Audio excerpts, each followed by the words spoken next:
мурдагы коомдун күнөөкөрлөрү алар Аллахтын душмандары дейт. Аллах кантип аларды жазалагандан жакшы сабак алыш керекпиз. Биз муну айтып жатабыз мусулмандар үчүн эскертүү иретинде. Бисмиллахир-рахманир-рахим. Алхамдулиллахи раббил аламин. Ассалату вассаламу аля ашрафил анбия вал мурсалин. Набина Мухаммадин ва аля алихи ва сахбихи ва табиин. Thumma ma ba'd. Assalamu alaikum wa rahmatullahi wa barakatuh. Allah subhanahu wa ta'ala bizge öz берекесин берсин. Бурдагы сабак сулантабыз күнөлөр жөнүндө. Себеби күнөлөр бизди каптап кетти. Ошол күнөлөр себептүү элибизде ар кандай кыйынчылыктар болуп жатат. ومنها أن كل معصية من المعاصي فهي ميراث عن أمة من الأمم التي أهلكها الله عز وجل. Күнөлөр бул күнөлөрдүн негизги өзөгү бул Аллах Таала жок кылган үммөттөрдүн мурасынан. Мындайча айтканда, биздин заманда азыр кылынып жаткан күнөлөр мурдакы замандарда дагы, мурдакы доорлордо дагы күнөөкөрлөр ошол күнөөнү кылып, ошол күнөөнү кылган соң Аллах Таала аларды азаптап жер бетинен жок кылган. Бирок ошол кыйроолордо ошондон өздөрүнө пайда албай, тескеринче алардын күнөөлөрүн мурас кылып өздөрүнө ошол үммөттөр күнөөлөрүн улантып келүүдө. Мисалы, Фаллутия жанакындай эркек менен эркектин мамиле кылуусу. Бул күнөө мирас ан кауми Лут. Лут алейхиссаламдын коому, ошол коомунун эли эркек менен эркек жыныстык мамилеге барышат эле. Ошолордун күнөөсү эле. Ошол күнөөнү мына биздин замандагы эркек менен эркек жүргөндөр, булар ошол коомдун күнөөсүн өздөрүнө мурас кылышты. Ва ахзул хак бизаид ва даф'у бин нақис. Бирөөнүн акысын кошуп алып, кайтарганда кемитип берүү. Мындайча айтканда таразадан алдоо. Бир гана бул тараза маселе эмес. Канча деген компаниялар, турак жай салып жаткан компаниялар, канча адамдардын акысына кирип, көп суммада талап кылып, кайтарганда эптеп-септеп жазап берип, булар кимдин кайсы коомдун күнөөсүн мурас кылып жатат? Мирас ан кауми Шуайб. Шуайб алейхиссаламдын коомунун күнөөсүн өзүнө мурас кылып жатышат алар. Жер жүзүндө өздөрүн бийик көрүп, бузукулукту жайылтуу бул фараон жанан коомунун күнөөсү. Ошол күнөөнү дагы мурас кылып жатышат. Ва такаббур ва таджаббур, текеберленгендик, мен деп өздөрүн өйдө көргөн элдер. Мирас ан кауми Худ. Худ алейхиссаламдын коомунун күнөөсүн өздөрүнө мурас кылып жатышат. Билип коелук. Фал аси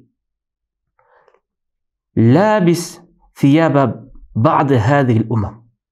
Күнөкөр кээ бир мурдакы үммөттөрдүн кийимин өзүнө кийет дейт. Ошол үчүн күнөкөрлөрдүн кийимин кийбей, таквалардын кийимин кийелик. Ал ошол күнөкөрлөр, мурдакы коомдун күнөкөрлөрү, хум аъда Аллах.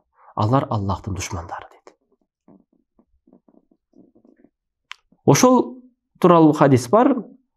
Абдулла ибн Ахмад китабы Зухуд деген китепте айткан. Малик ибн Динардан келген сөз экен. Кала бир Бани Исраилдин пайгамбарларынын бир пайгамбары тууралуу. Аллах айткан экен ага. Кул ли каумик. Өзүңдүн коомуңа айт деп. Ла тадхулу мадахила а'даи. Силер душмандарымдын кирген тараптарынан алар кандай кирсе, ошондой кирбегиле. Вала талбису малабиса а'даи. Жана силер дагы душмандарымдын кийимин кийбегиле. Алар кандай кийимде бөлөнгөн болсо, ошондой кийимде болбогула. Вала таркабу маракиба а'даи. Душмандарымдын уналарына дагы отурбагыла. Жана душмандарымдын тамак аштарын жебегиле. Эмнеге? Фатакуну а'даи. Ошентсеңер менин душмандарым катарында болуп каласыңар. Деген пайгамбарлардын бир пайгамбары Исраил улдарына Аллах ошондой вахий салган экен. Себебинде пайгамбарлардын түшүн пайгамбар айткан ру'яту анбия вахйун. Пайгамбарлардын түшү бул вахий деген. Камахум а'даи. Кантип алар менин душмандарым болгондой дейт. Демек келиңиздер. Азыркы заманда Аллах тааланын душмандарынын кийимдери бар. Ал эмне? Эң чоң күнөөлөрдүн бири бул жанакындай эркек менен эркек мамиле кылып жаткан.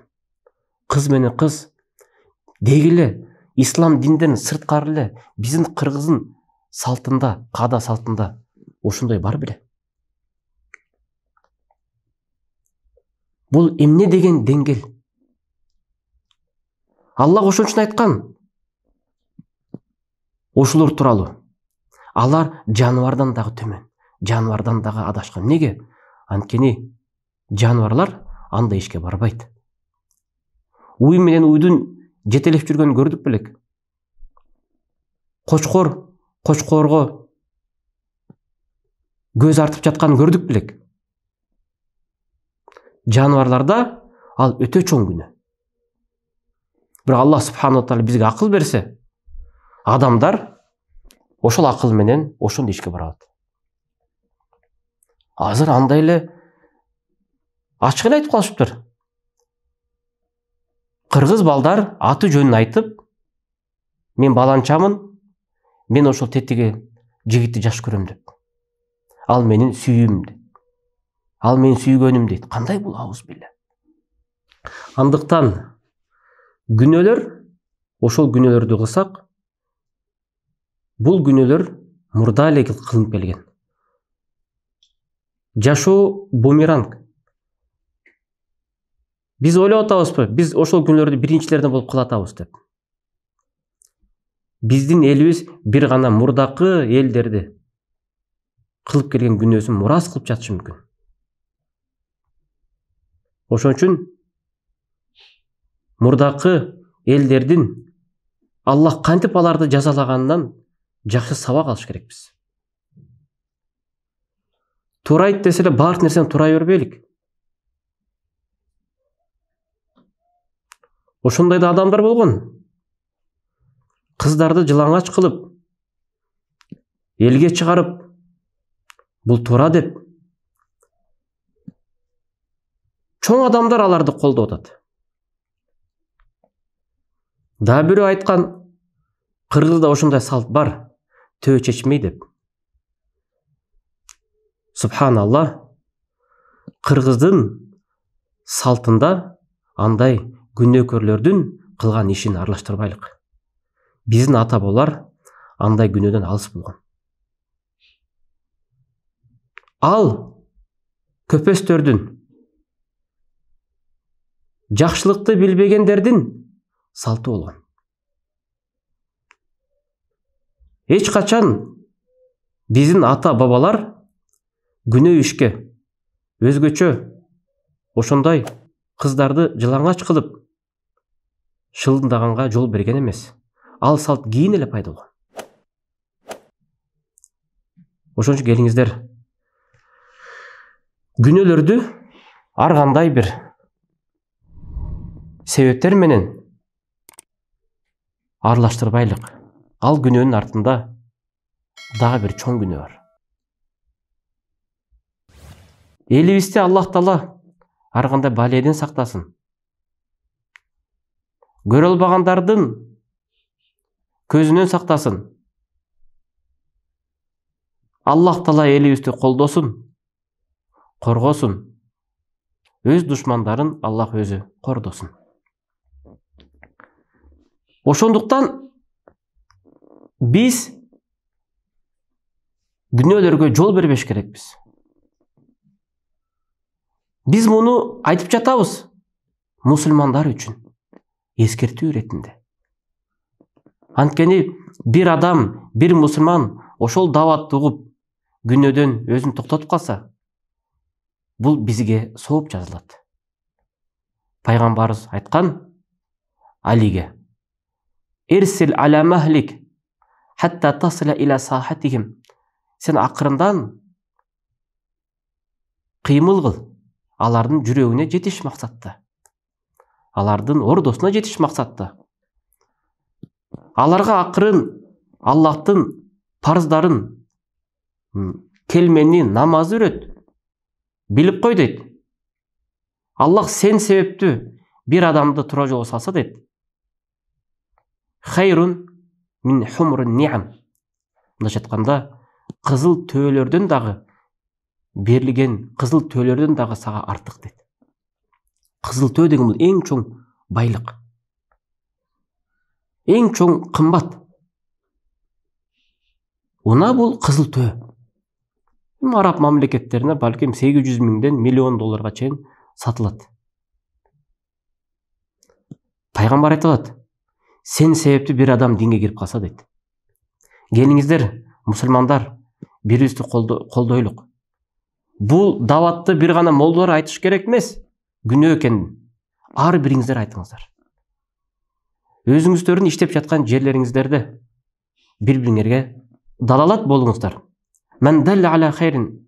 Ким жакшылыкка далалат болсо дейт, ким жакшылыкка себепкер болуп калса, ал үчүн ээр чигендин соогун кошолот дейт. Мислу ажр фаилихи.